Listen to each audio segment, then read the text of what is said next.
Yesus harus datang ke dunia. Kenapa dia repot-repot menjadi manusia? Kenapa Tuhan Yesus harus menjadi manusia?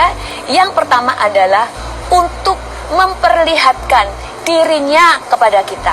Kenapa? Karena kita tidak bisa melihat Tuhan. Kita tidak bisa melihat surga. Karena Tuhan adalah roh. Kita manusia jasmani, mata jasmani kita tidak bisa melihat perkara-perkara yang rohani. Itu sebabnya Tuhan harus turun ke dunia sebagai manusia untuk menunjukkan dirinya kepada kita.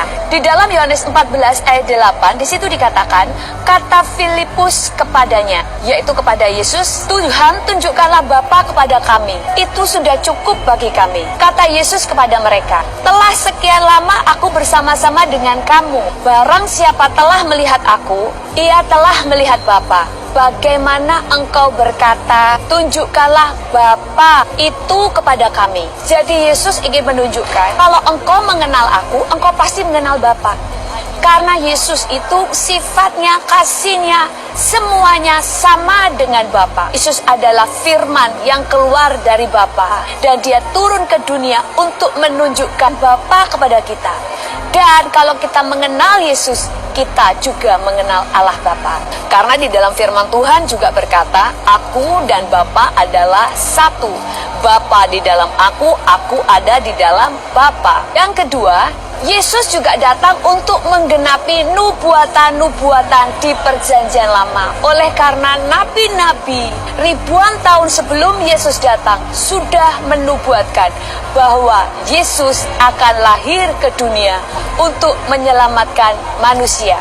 Yang ketiga adalah Yesus datang ke dunia untuk membawa pemulihan. Itu sebabnya Tuhan menyembuhkan orang sakit, Tuhan membangkitkan orang mati, Tuhan memberikan penghiburan bagi yang berduka cita, Tuhan menunjukkan kasih-Nya kepada manusia. Yang keempat adalah Yesus datang ke dunia juga untuk memberi teladan bagi kita. Yohanes 13 ayat yang ke-15.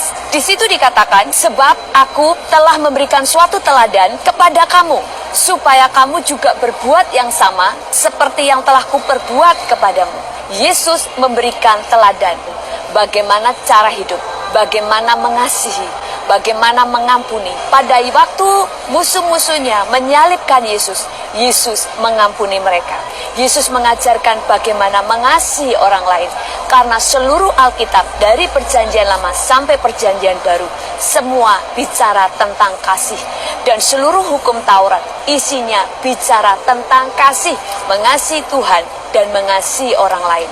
Yesus memberi teladan bagaimana mengampuni, bagaimana cara berpikir, bagaimana cara berkata-kata, bagaimana melayani orang lain.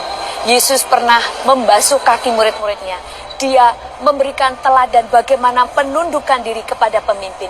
Yesus tunduk dan hormat kepada imam-imam besar, walaupun mereka adalah ciptaan Yesus sendiri.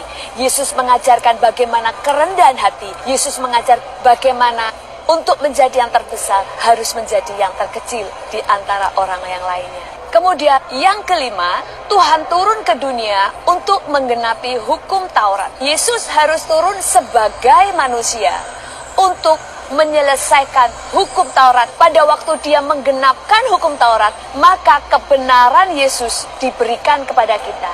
Itu sebabnya setiap kita yang percaya kepada Yesus dibenarkan oleh karena kebenaran Yesus. Di dalam kitab Roma 10 ayat yang ke-4 di sini dikatakan, sebab Kristus adalah kegenapan hukum Taurat, sehingga kebenaran diperoleh tiap-tiap orang yang percaya.